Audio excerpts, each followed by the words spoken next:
নমস্কার সবাইকে, আমার একটি নতুন ভিডিওতে সবাইকে স্বাগত। আজকে সরস্বতী পুজো। আমি এখন কানপুরে আছি, আজকে এসেছি। আর আমার একটু ঠান্ডা লেগেছে।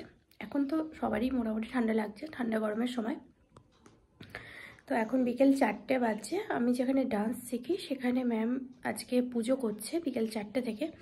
এখন 4:20 এরকম বাজছে। ওয়েদারটা মানে প্রচণ্ড রোদ উঠেছে, কিন্তু তাও গরম আছে। তা আমি এরকম সাদা, ম্যাম বলেছে সাদা অথবা হলুদ পরতে, কিন্তু আমি সাদা পরেছি, কারণ হলুদ আছে কিন্তু তাহলে সাদাটা পরি, ভালো লাগে। সাদা তো সচরাচর পরা যায় না, একটু ঠান্ডা ঠান্ডা লেগেছে। আর আমার এমনি ঠান্ডা ধাত আছে, আর ঠান্ডাতে লেগেছে বলে আমি একটু এরকম চাদরটা নিয়ে নিয়েছি। যদি আর ফিরতে যদি সন্ধে হয়ে যায় তখন তো গায়ে কিছু দেওয়া যাবে, এমনিতেও সামনে তো নিয়ে নিয়েছি।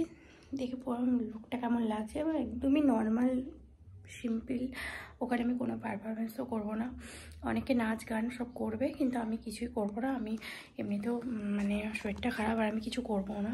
তো সেই জন্য একদম পুরো নর্মাল লুক, দেখতেই পাচ্ছেন।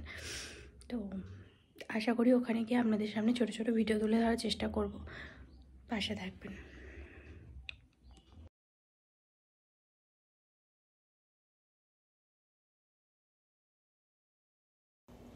দেখুন দূরে ম্যাম পুজোয় বসেছেন, আর অনেক বাচ্চারা বসে পুজো দেখছে, তাদের মায়েরাও আছে।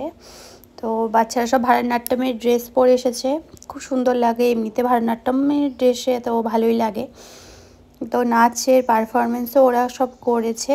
তো আমি সেরকমভাবে থাকতে পারিনি, যতটা পেরেছি আপনাদেরকে দেখানোর চেষ্টা করছি। তো এরপর এই যে পিতলের মূর্তিটা দেখতে পাচ্ছেন সরস্বতীর, ওটা ম্যাম এই প্রতিষ্ঠা করলেন ওখানে। এবার সবাইকে তিলক, সিঁদুর আর মাটি দিয়ে কি একটা পরা, মানে কপালে পরাচ্ছে। ওদের এখানে নিয়ম এটা, তো সেটা সবাই বাচ্চাদেরকেও পরাচ্ছে।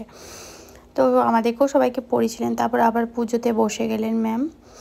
পুজো আবার ওই যে পাত্রটা দেখছেন, ওই পাত্রতে দাঁড়ানো একটু দেখাচ্ছি আপনাদেরকে। হ্যাঁ, ওই যে পাত্রটা দেখছেন, ওই পাত্রে ঘুঙুর রাখা হয়েছে। সব বাচ্চারা সবাই ঘুঙুর রেখেছে, এবং যারা বড়রাও আছে সবাই ঘুঙুর রেখেছে। এদিকে আমি ফোনটা একটু উল্টো করে এদিকে ধরে ফেলেছি। তো এখানে সবাই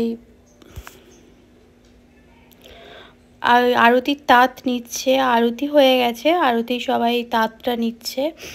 তো আরতি তাঁত নেওয়ার সময় এখানে নিয়ম আছে পয়সা দিয়ে।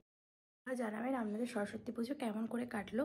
আমি যেহেতু কলকাতায় থাকি না, কলকাতায় তো সরস্বতী পুজো বা ওয়েস্ট বেঙ্গলে সরস্বতী পুজো পুরো আলাদা। ওখানে সবাই একসাথে ঘোরা, পাঞ্জাবি পরে, শাড়ি পরে।